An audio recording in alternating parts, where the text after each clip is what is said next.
الحمد للہ وکفا وسلام علی عبادہ الذین اصطفیٰ اما بعد۔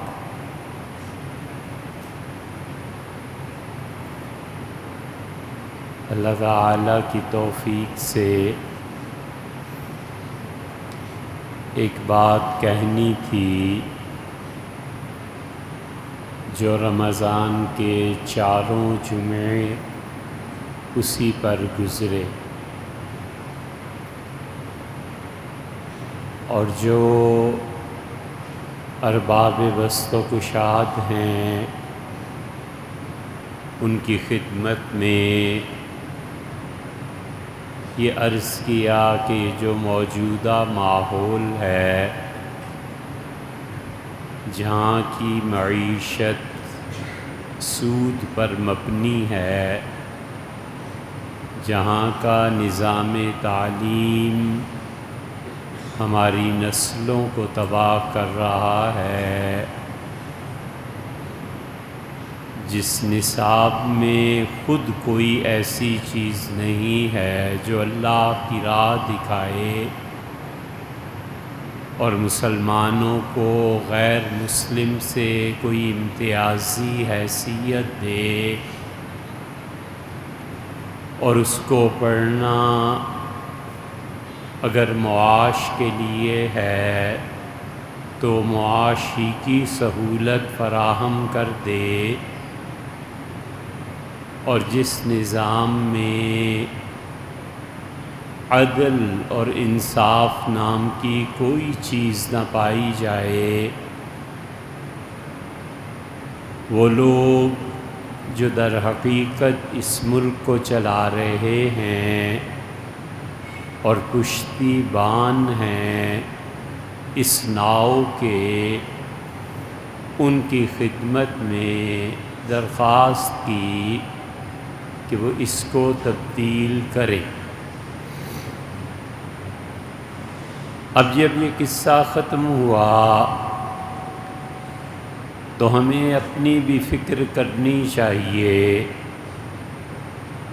جو ہمارے دوست بڑی محبت سے اور ہم لوگوں کو عزت دینے کے لیے اور سننے کے لیے تشریف لاتے ہیں، اب یہ 2-3 جمعے انشاءاللہ ہم اس بات پر گفتگو کریں گے کہ ہماری کیا ذمہ داری بنتی ہے، اور یہ کوئی طریقہ نہیں ہے کہ ہم ہر چیز اٹھا کر حکومت کے کھاتے میں ڈال دیں، اور ہمیں ہر چیز سکھانے کے لیے اور ہر بات بتانے کے لیے ایک کوئی فرشتہ یا فوجی یا سپاہی یا کوئی کھڑا ہو، اور ہم جب بھی کوئی غلط کام کریں ہمیں ایک کوڑا پڑے کہ یوں نہیں یوں کرنا ہے۔ انسانیت نے سکھایا ہے، اور یہ بڑی سخت بات ہے جو اب کہنے لگے ہیں، آپ اس کو ٹھنڈے دل سے سوچیں کہ فطرت کی جتنی چیزیں ہیں یہ کوئی اسلام کی مرہون منت نہیں ہے۔ جو لوگ مسلمان نہیں بھی تھے اپنے اپنے علاقوں میں، وہ وحی کے بغیر بھی کام کرتے تھے۔ گوروں اور انگریزوں نے کچھ چیزیں ضرور ہم سے لی اور سیکھی ہیں، لیکن اللہ نے انہیں بھی شعور اور عقل سے نوازا تھا، اور انہوں نے بہت سی چیزیں انسانی معاشرت کے تحت اپنے معاشرے میں رائج کی ہیں۔ اسلام نے نہیں سکھایا، وہ ان کی اپنی چیزیں ہیں جس میں ہم اور وہ کامن ہیں، برابر ہیں۔ اس لیے ہر بات پہ لیبل لگانا کہ یہ صرف دین نے دیا ہے، یہ درست نہیں ہے۔ اور جو ہماری ذمہ داری ہے وہ کیا ہے؟ ہمیں اس پر غور کرنا چاہیے کہ ہم ہر بات حکومت کے کھاتے میں مت ڈالیں۔ اور دو طبقات ایسے ہیں جنہوں نے ہمیں یہ پٹی پڑھا دی ہے کہ دنیا میں جو کچھ ہے سو تم لوگوں نے دیا ہے اور کسی نے نہیں دیا۔ ایک تو جوہلا کے پراپوگنڈے نے، اور دوسرے وہ جو اس منبر پہ قبضہ جمائے بیٹھے۔ کچھ چیزیں یقیناً ایسی ہیں جو اللہ نے بنی آدم کو دی ہیں۔ بنی آدم یعنی آدم علیہ السلام کے بیٹوں کو۔ نہ وہ بنی موسیٰ تھے، نہ وہ بنو محمد تھے علیہ السلام، وہ سیدھے سادے انسان ہیں۔ اسی لیے قرآن کہیں تو یہ کہتا ہے کہ یا ایھا الذین آمنوا، یہ لوگوں جو ایمان لائے ہو۔ پھر اس کے سیکنڈ سٹیپ میں کہتا ہے یا ایھا الذین آمنوا آمنوا، اے وہ لوگوں جو ایمان لائے ہو ایمان لاؤ، یعنی اس سے مزید پختہ کرو۔ اور کبھی اللہ کہتا ہے یا ایھا الکافرون، اے کافرو، اور کبھی اللہ یہ کہتا ہے کہ یا بنی آدم، اے آدم کی اولاد۔ یہ چاروں کیٹیگریز اللہ نے جو رکھی ہیں جان بوجھ کے رکھی ہیں، اور قرآن کریم کا ایک ایک لفظ تو کیا حرف تک اس میں معانی کا سمندر پوشیدہ ہے۔ اس لیے یہ دو تین جمعے جو اگلے ہیں ہم نے اپنے متعلق سوچنا ہے کہ اللہ نے ہمیں کیا کہا۔ اللہ تعالیٰ میں سکھاتا ہے اور کہتا ہے کہ یا بنی آدم، اے آدم کی اولاد۔ پھر وہ کہتا ہے کہ کرمنا بنی آدم، ہم نے آدم کی ساری اولاد کو عزت کے ساتھ پیدا کیا۔ وہ نہیں کہتا کہ ان میں فلاں طبقہ عزت والا ہے اور فلاں طبقہ نہیں ہے، کوئی عالم دین ہے، کوئی سجدہ کرتا ہے، کوئی علم والا ہے۔ یہ سب کیٹیگریز بات کی ہیں کہ وہ جتنا اچھا بنے گا اتنا ہمارا قرب پائے گا، لیکن بنیادی طور پر تم سب آدم کی اولاد ہو، اور آدم کی اولاد کو اللہ نے عزت دی ہے۔ اس لیے شریعت ہمیں اجازت نہیں دیتی کہ ہم کسی بھی شخص کی توہین بربنائے مذہب کریں۔ شریعت ہمیں یہ بھی اجازت نہیں دیتی کہ ہم کسی شخص کی بھی تعظیم یا توہین وطنیت کی بنیاد پر کریں کہ چونکہ فلاں ملک کے رہنے والے ہیں لہٰذا باعزت ہیں، اور فلاں ملک کے رہنے والے نہیں ہیں لہٰذا ان کی عزت نہیں کی جائے گی۔ اللہ نے اسی لیے جنت دونوں کے لیے بنائی ہے، وہ جو استحقاق رکھتے ہیں حق ان کا ہے، جو آدم علیہ السلام کی اولاد میں ہیں اور پھر انہوں نے انبیاء علیہ السلام کی پیروی کی ہے اپنے اپنے زمانے میں، یہ ڈیزرو کرتے ہیں کہ جنت میں جائیں۔ اللہ بھیجے نہ بھیجے اس کے کام ہے، ہم اس میں کچھ نہیں کہتے، لیکن یا یہ ڈیزرو کرتے ہیں یا پھر جنت میں وہ جائیں جو معذور ہیں۔ یہ معذوروں کی کیٹیگری ہم کیوں بھلا دیتے ہیں جن کے پاس عذر ہے کہ کیوں نہیں اسلام قبول کیا؟ وہ بچہ چائنا اور آسٹریلیا میں پیدا ہوتا ہے، بالغ ہو جاتا ہے، 16-17 سال کی عمر میں ہزاروں مر جاتے ہیں۔ اب یہ اس پہ کہنا کہ یہ جہنم میں جائے گا، بھی کیسے جہنم میں جائے گا؟ وہ اسلام لانے سے معذور تھا، اسلام کا پیغام اس تک نہیں پہنچا تھا، آپ نے اسے دعوت نہیں دی، دعوت اس تک پہنچی لیکن اس حد تک نہیں پہنچی کہ آپ اس کا اطمینان کرا دیتے یہ آدمی معذوری کی بنا پر جنت میں جائے گا، اور وہ پہلا آدمی اپنے حق اور استحقاق کی بنیاد جو جنت میں جائے گا۔ یہ دونوں کیٹیگریز ہیں، لیکن بنی آدم سے ہٹ کے ہم نے یہ فلسفہ اس کے پرچارک بن گئے اور کہنا شروع کیا کہ صرف مسلمان ہی جنت میں جائے گا۔ کیوں؟ وجہ وہ معذوری کی بنیاد پہ بھی جائے گا۔ اسی لیے اللہ نے قرآن میں بار بار کہا یا بنی آدم یا بنی آدم یا بنی آدم، یہ وہ چیزیں جن میں تم سب کامن ہو۔ وہ کہتا ہے کہ یا بنی آدم، آدم علیہ السلام کی اولاد، اب گنے اسے، سورہ بنی اسرائیل میں کہتا ہے کہ وَلَقَدْ كَرَّمْنَا بَنِي آدم، ہم نے آدم کی اولاد کو عزت دی ہے، وَحَمَلْنَاهُمْ فِي الْبَحْرِ وَالْبَحْرِ، اور ہم نے انہیں خلا میں اوپر جو تمہارا جو جو بنتا ہے، تمہارا جو آسمان و زمین کے درمیان، اس پہ حکمرانی دی ہے، اور ہم نے تمہیں حکمرانی دی ہے اے بنی آدم سمندروں پہ۔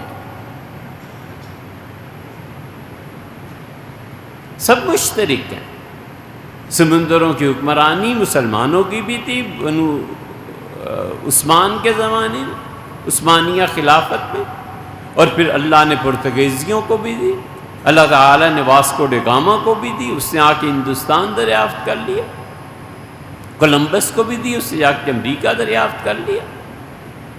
یہ بنیادی طور پہ مسلمان نہیں تھے، لیکن آدم کی اولاد تھے علیہ السلام۔ دوسری جگہ اللہ تعالیٰ فرماتے ہیں یا بنی آدم، اے آدم علیہ السلام کی اولاد، میں نے تمہارے لیے لباس کو نازل کیا ہے، یواری سوآتکم وریشا، یہ لباس تمہاری خوبصورتی اور تمہارے جسم کو چھپانے کے لیے، اور دیکھو وَلِبَاسُ التَّقْوَىٰ ذَلِكَ خَيْرٌ، اور جتنا اپنی روح پر پاکیزگی کا لباس اڑاؤ گے، وہ لباس اس تمہارے ظاہری لباس سے بہت اچھا ہے۔ پھر تیسری جگہ کہتا ہے یا بنی آدم لا یفتننکم الشیطان، اے آدم کی اولاد، دیکھو ہوشیار رہنا، کہیں تمہیں اس مصیبت اور فتنے اور آزمائش میں شیطان نہ ڈال دے، جیسے اس نے تمہارے پہلے باپ حضرت آدم علیہ السلام کو آزمائش میں ڈال دیا تھا، اور اس نے ان کے کپڑے اتروا دیے تھے۔ اللہ کہتا ہے ایسے نہ ہو جانا کہ تم لباس کو چھوڑ دو، یہ ایسے نہ کرنا جسے شیطان لوگوں کو سکھاتا ہے اور لباس سے بے نیاز ہو جاتے ہیں۔ یہ بنی آدم کو کہا ہے، مسلمانوں کو نہیں، فرمایا سب کے سب۔ پھر چوتھی جگہ کہتا ہے یا بنی آدم خذوا زینتکم عند کل مسجد، اے آدم کی اولاد، جب بھی اپنی عبادت گاہ میں جاؤ تو خوشبو لگا کے جایا کرو، خذوا زینتکم، اچھا لباس پہن کے جایا کرو، اپ ٹو ڈیٹ ہو کے جایا کرو۔ عیسائی کو حکم دیا ہے کہ تم آدم علیہ السلام کی اولاد ہو نا، جب بھی چرچ جاؤ بہت اچھے ویل سوٹڈ۔ یہودیوں کو بھی یہ حکم دیا تھا، ہمیں بھی یہی حکم دیا، ہمیں حکم دیا ہے کہ جب بھی جاؤ مسجد میں بند سنور کے جاؤ۔ حتیٰ کہ رسول اللہ صلی اللہ علیہ وسلم نے ایک دن سلام پھیرا اور فرمایا تم میں سے کون ہے جو بھاگ کے آیا ہے؟ حضرت معاذ رضی اللہ عنہ کا اللہ کے رسول، میں نے جناب والا کو رکوع میں دیکھا تو میں جلدی آیا تاکہ آ کے صف میں مل لوں، تو حضور صلی اللہ علیہ وسلم بڑی محبت سے سمجھایا، فرمایا معاذ ہو گیا جو ہو گیا، لیکن دیکھو ہمیشہ جب بھی آؤ نماز کے لیے تو عزت اور وقار کے ساتھ آؤ۔ وقار کا مطلب ہے ادھر ادھر دیکھتے ہوئے نہیں آنا، سنجیدگی سے جیسے شریف لوگ چلتے ہیں ویسے چلنا ہے۔ دوسری جگہ فرمایا کہ جب نماز کے لیے آؤ تو کھیلتے ہوئے نہ آؤ، اپنی انگلیوں میں انگلیاں ڈالنا اور اسی طرح مذاق کی حرکتیں کرنا فرمایا نہیں۔ یاد رکھو تم جب اپنے گھر سے جگہ سے نکلتے ہو تو تم اس وقت بھی اللہ کی نظر میں نماز میں ہی۔ اتنا اہتمام کرتے تھے کہ فقہا نے کہا جس لباس کو پہن کے آدمی اپنے سسرال میں نہیں جا سکتا اس لباس کو پہن کے مسجد میں بھی نہیں آ سکتا۔ آسان سا بتایا،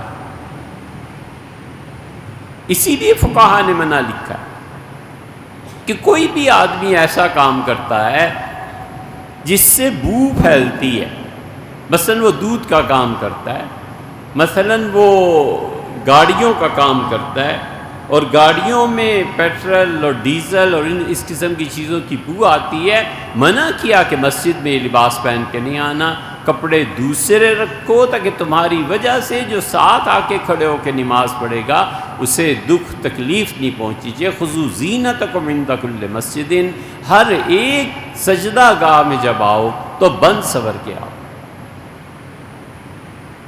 یہ بنی آدم کی مشترکہ اساس ہے، اللہ ہمارے لیے یہ ضروری قرار دیتا ہے کہ بنی آدم کے لیے جن لوگوں نے بھی کام کیا ہے ہم ان کے احسان کے عوض میں ہم ان کے ممنون رہیں۔ کمال کی بات جو صحابہ کرام رضی اللہ عنہم نے کی ہے، اس سے باکمال تربیت کیا ہو سکتی ہے کہ وہ دنیا میں پھیلے، اسلام پھیلا، انہوں نے جا کر پہلا سبق یہ دیا کہ ہم نے آپ کے علاقے کو فتح کر لیا ہے، ہم نے حکومت آپ سے لے لی ہے، لیکن بھائی ہم اور تم دونوں ایک انسان کے درجے میں ہیں اور برابر ہو گئے۔ پہلا سبق یہ دیا مساوات۔ اسی لیے جب یہ بمبے پہنچے اس چیز نے دو مذہبوں کو بہت فائدہ دیا۔ اسلام جب شروع میں آیا ہندوستان میں، جب بامبے پہنچے تو انہوں نے کہا یہ عجیب مخلوق آئی ہے، ان کا غلام بھی انہی کے ساتھ بیٹھ کے کھاتا ہے، ان کا بڑا بھی جرم کرے تو سزا ملتی ہے، چھوٹا بھی جرم کرے تو سزا ملتی ہے، ان کے یہاں کوئی تفریق نہیں۔ تو ہندو جو شودر تھے بڑے پیمانے پر مسلمان ہوئے، اور یہ پھر تاریخ نے اپنے آپ کو دہرایا ہے۔ جب عیسائی آئے اور عیسائیوں نے مسلمانوں کے معاشرے میں مساوات پیدا کی تو کثرت سے شودر لوگ جو تھے سیاہ رنگ کے، وہ سارے کے سارے عیسائی ہو گئے تقریباً۔ اسی لیے آپ یہاں دیکھتے ہیں نا، جس آدمی کو آپ کہتے ہیں کہ سویپر رکھ لو، جس آدمی کو کہتے ہیں کہ کرسچین ہے، یہ کیوں کالے ہوتے ہیں اور انگریز کیوں گورے ہوتے ہیں؟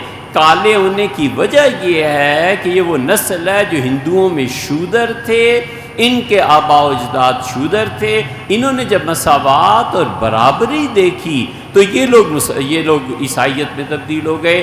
ایسے ہی ان کو تقویت ملی اور فائدہ ہوا، جیسے ہمیں کسی زمانے میں تقویت ملی تھی اور ہمیں فائدہ ہوا تھا۔ صحابہ رضی اللہ عنہ نے پہلے درجے میں بتا دی کہ ہم اور تم برابر ہیں، ہم سب انسان ہیں اور ہم سب نے انسانیت کے لیے کام کرنا ہے۔ اسی لیے سیدنا عمر رضی اللہ عنہ نے عیسائیوں، یہودیوں سب کو اجازت دی تھی کہ وہ بیت اللہ میں آئیں، سب آتے تھے۔ امام ابو یوسف رحمۃ اللہ علیہ کتاب الخراج میں لکھا ہے کہ امیر المومنین نے سلام پھیرا اور مجمع کی طرف چہرہ مبارک کیا اور فرمایا کہ تم لوگوں میں سے دیکھو، میں نے یہ جتنے مقرر کیے ہیں تمہارے گورنر اور امیر اس لیے کہ عدل کو قائم کریں، تم لوگوں میں سے کسی کو شکایت ہو، یہ آج سارے آئے ہوئے ہیں، تم کہو۔ ایک عیسائی کھڑا ہوا اور بیت اللہ کے صحن میں اس نے کہا کہ امیر المومنین مجھے انصاف نہیں ملا۔ آپ نے بلاؤ کون ہے، اور پھر سارا قصہ اس سے انصاف فراہم کیا گیا، اس لیے کہ ہم سب برابر ہیں۔ جس کسی کافر نے بھی وہ چیز ایجاد کی ہے جس چیز سے انسانیت کو نفع پہنچا ہے، یہ بجلی کا بلب ہے، یہ الیکٹریسٹی ہے، یہ اٹامک تھیوریز ہیں، جن لوگوں نے بھی یہ کام کیا ہے وہ انسانیت کے محسن ہیں، اور ہمیں ان کا بہرحال شکریہ ادا کرنا ہے کہ ان لوگوں نے کتنے بڑے کام کیے۔ یہ نہیں ہے جو ہمیں ہمارے مذہبی رہنما سکھاتے ہیں کہ آئنسٹائن سے کہیں زیادہ اچھا تمہارا ایک رکشہ ڈرائیور ہے، لا حول ولا قوت الا باللہ۔ یہ مذہب کی بات ہر جگہ لاتے ہی کیوں؟ گنگا رام نے لاہور کی جو خدمت کی، اور گنگا رام جیسا اسپتال ہم 80 سال میں نہ بنا سکے، اور گنگا رام نے جو کچھ لڑکیوں کے لیے الگ سے میڈیکل کالج قائم کیا، ہم اتنا ہی کر سکے کہ صرف اس کو گنگا رام کے بجائے فاطمہ جناح اسپتال قرار دے دیا، اور ہم نے کیا کیا؟ کیوں نہ ہم گنگا رام کی تعریف کریں، کیوں نہ ہم کہیں کہ گنگا رام نے بہت زبردست کام کیا ہے، اور اپنے زمانے میں ٹاپ کا آدمی تھا۔ جب یہ کہیں تو اگر کہتے ہیں مشرک ہے، تو مشرک ہے، مومن ہے، ایک بات کی چیز ہے۔ اللہ نے آدمیت میں ہمیں اکٹھا کیا ہے، یہ وہ جذبہ تھا جس کے تحت صحابہ کرام رضی اللہ عنہ گئے، اور انہوں نے کہا ہم فی الحال تو مساوات کے درجے میں ہیں، ایسے کرو ہم تمہاری حفاظت بھی کریں گے، ہم تمہیں لڑنے کی زحمت بھی نہیں دیں گے، اب اس مساوات کے درجے سے اوپر اٹھ کے ہمارے بھائی بن جاؤ، ٹیکس دے دیا کرو، جو ٹیکس تم دو گے ہم تمہاری حفاظت بھی خرچ کریں گے اور تمہیں لڑائیں گے بھی نہیں، جہاد میں بھی ہم اپنے ساتھ نہیں جائیں گے، اس لیے کہ تم جانا چاہو جاؤ، نہ جاؤ نہ جاؤ، لیکن تمہاری حفاظت کا اور ہمارے ملک میں رہنے کا جو ٹیکس ہے وہ دے دیا کرو۔ اسے کہتے ہیں کہ جزیہ ادا کرتے تھے غیر مسلم۔ صحابہ رضی اللہ عنہ ان کافروں کو برابر کے درجے سے بڑھ کے بھائیوں کی طرح رکھتے ہیں۔ ہم میں سے کتنے ایسے ہیں جنہوں نے اس رمضان میں یہ سوچا ہے کہ ہم عیسائیوں کی بستی میں کھانا کھلائیں لوگوں کو، اور ہم انہیں پیغام دیں کہ یار رمضان سب کے لیے رحمت ہے، ہم اگر اتنی اچھی افطاریاں اور کھانے کر رہے ہیں، تم بھی ہمارے دوست، ہمارے برابر کے لوگ ہو، کوئی تم میں اچھوتا پن نہیں ہے، تم ہم سے الگ نہیں ہو، تم بھی کھانا کھاؤ اور اچھا کھاؤ تاکہ تمہیں پتہ چلے خدا کی رحمت میرے ذریعے سے کتنی عام ہو رہی۔ یہ سبق کیوں نہیں دیتے؟ اسی لیے حدیث میں آیا عبداللہ ابن عمر رضی اللہ عنہما نے گوشت تقسیم فرمایا قربانی پہ، اور انہوں نے کہا کہ یہ گوشت میرے ہمسائے کا ہے۔ تو کسی شاگرد نے عرض کیا کہ حضرت وہ یہودی ہے، فرمایا یہودی ہے لیکن ہمسایہ بھی تو ہے، اس کے گھر گوشت بھیجا۔ یہ مساوات سے اوپر کی چیز تھی، اخوت کی چیز تھی۔ حضور اقدس صلی اللہ علیہ وسلم ایک بالکل مشرک ہے صفوان، اس کے پاس چلے گئے اور فرمایا دیکھو تمہارا ذاتی اسلحہ خانہ بہت مشہور ہے، مکہ فتح ہو چکا ہے، فرمایا ہمیں ایک جگہ جہاد کی ضرورت پیش آ گئی ہے اور ہمارے پاس اسلحہ نہیں ہے، تم اسلحہ دے دو۔ اس سے کہا غصب یا محمد، اچھا مکہ فتح ہوا ہے تو محمد صلی اللہ علیہ وسلم چھیننے کے لیے آ گئے ہیں، غصب کرنے کے لیے آئے ہیں؟ بڑی شائستگی سے جواب دیا، کمال کا جواب دیا، فرمایا لا بل عاریۃ مضمونہ، نہیں ایسے نہیں ہیں، یہ میں ادھار آپ سے لینے آیا ہوں اور میں ضمانت دیتا ہوں کہ جتنے تیر تلواریں اگر ضائع ہو گئے یا ان میں کوئی نقص پڑ گیا تو میں ٹھیک کر کے آپ کو واپس پیش کروں۔ یہ سب چیزیں ہمیں سکھاتی، اور اتنی تقسیم در تقسیم ہوئی ہے، ہم نے ہر ایک اس آدمی کو جو ہمارے فرقے اور گروہ میں نہیں ہے محارب سمجھ دی ہے۔ شریعت کافروں کی دو قسمیں قرار دیتی ہے، شریعت کہتی ہے کافر ہے جو حرب اور لڑائی میں آیا، محارب ہے، تمہیں مارنا چاہتا ہے تو پھر تو میدان جنگ میں تم اسے مار لو یا تمہیں مار لے، یا ادھر کا یا ادھر کا، بس ٹھیک ہے،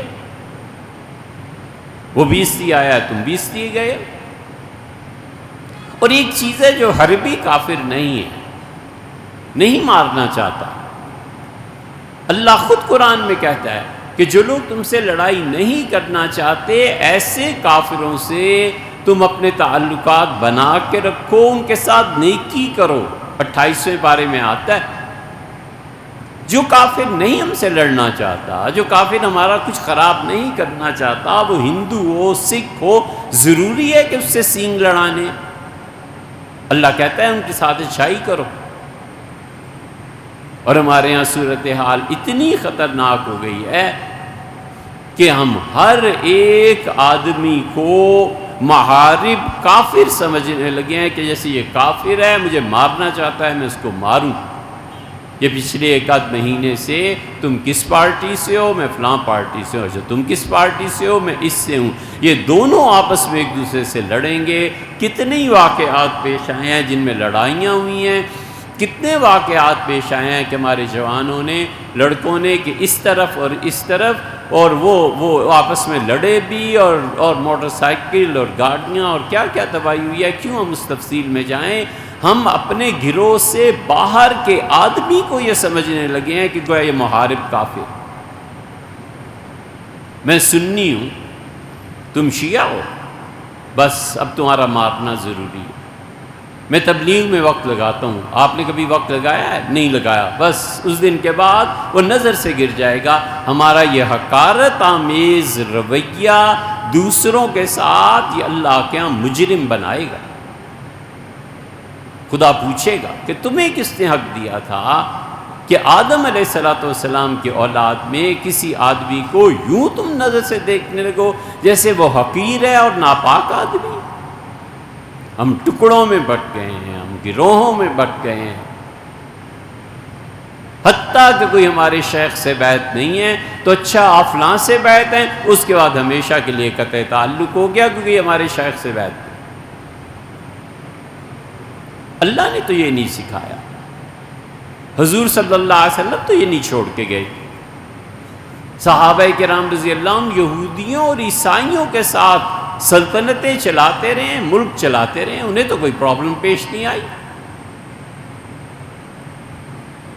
ہم کبھی اس پہلو کو نہیں سوچتے کہ پی ٹی آئی کے لڑکے ہیں، یہ نون لیگ کے لڑکے فلاں، ہمیں کیا لینا کیا دینا بھیا۔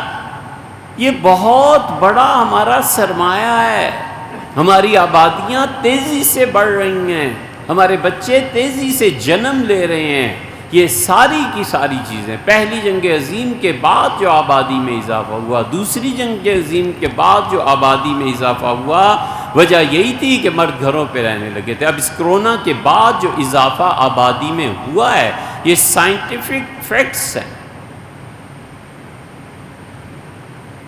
انسانی فطرت ہے، اس پہ کون پابندی لگا سکتا ہے؟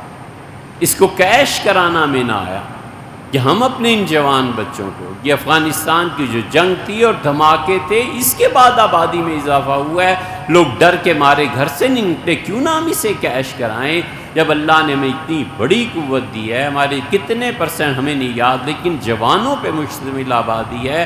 ہم ان کے لیے ٹریننگ سینٹرز قائم کریں، ہم ان کے لیے کچھ اچھی چیز سوچیں کہ اتنے پروجیکٹس لگائیں کہ اگلے 20-30 سال میں یہ سارے جوان کہیں کھپیں اور ہمارا ملک ترقی کرے۔ لیکن ہم الٹا چل پڑے اور نفرتوں کے لیے، اچھا تم اس سے ہو، تم تو مسلمان، تم تو ایسے، تم تو ایسے۔ یار ہم سب انسان، ہم سب مسلمان، ہم سب نے جینا ہے، ہم سب نے خدا کے ان احکامات پر عمل کرنا ہے جو عقل اور نقل دونوں کی سطح پر پورے اترتے ہیں۔ اس لیے آدمیت صحابہ رضی اللہ عنہ، اس کے بعد اخوت کہ تم ہمارے بھائی ہو، قرض لے لو، پیسے لے لو، اچھا غریب ہو۔ یہ سیدنا عمر رضی اللہ عنہ اپنی سلطنت میں عیسائی عورت کو بھیک مانگے دیکھتا تھا، اور جب بیت المقدس تشریف لے جا رہے تھے تو ایک عورت نے ایک کرتا پیش کیا، امیر المومنین نے کہا تو اس کی حیث سے، اس کے لباس سے لگتا تھا وہ نن ہے، یعنی وہ ایک مذہبی خاتون ہے، عیسائیت کے مذہب سے تعلق رکھتی ہے۔ تو امیر المومنین رضی اللہ عنہ نے فرمایا کہ آپ عیسائی ہیں؟ اس نے کہا جی میں عیسائی ہوں۔ اس کا کرتا بھی قبول کر لیا اور اس کو رو پڑے۔ اس جذبے سے کہ یہ مسلمان ہو جاتی تو کتنا اچھا ہوتا، بوڑھی ہو گئی ہے بیچاری، اب یہ کیا جہنم کی نظر ہو جائے گی، اس جذبے سے رو پڑے۔ صحابہ رضی اللہ عنہ میں یہی جذبہ تھا۔ ایک آدمی کو بھیک مانگتے ہوئے دیکھا، فرمایا کیوں بھیک مانگ رہے ہو؟ میری سلطنت میں؟ اس نے کہا امیر المومنین ٹیکس ادا کرنا ہے۔ سیدنا عمر رضی اللہ عنہ کا کوئی ٹیکس ادا نہیں کرنا، ہم تمہارے محافظ ہیں، اور جا کر مدینہ منورہ میں حکم جاری کیا کہ اس عمر کو جتنے عیسائی اور یہودی پہنچ جائیں ہماری سلطنت پہ، ان پہ کوئی ٹیکس نہیں ہے، اور فرمایا لکھنے والے سے کہ لکھو اس کو، اور ہم بڑے ظالم لوگوں کے ہم بڑے ظالم امت اور لوگ ہوں گے جو ان غیر مسلموں کی جوانی سے فائدہ اٹھاتے رہے، اور جب بوڑھے ہو گئے تو پھر بھی ہم ٹیکس لیتے رہے اور انہیں معاف نہیں کیا۔ اس لیے کہ اللہ نے بار بار کہا اے بنی آدم، اے بنی آدم۔ یہ ضروری ہے کہ غیر مسلموں نے بھی جو احسانات ہم پہ کیے ہیں، ہم ان کے احسان کو تسلیم کریں، ہم ان کے ساتھ بھی اچھے سلوک سے پیش آئیں۔ یہ بات نہیں ہے کافر اور لہٰذا تم کیوں واجب القتل ہے بھئی؟ جینے کا حق کیوں نہیں دیتے؟ اللہ نے دیا۔ انشاءاللہ آئندہ 2 جمعے بھی اسی موضوع پہ بات کریں۔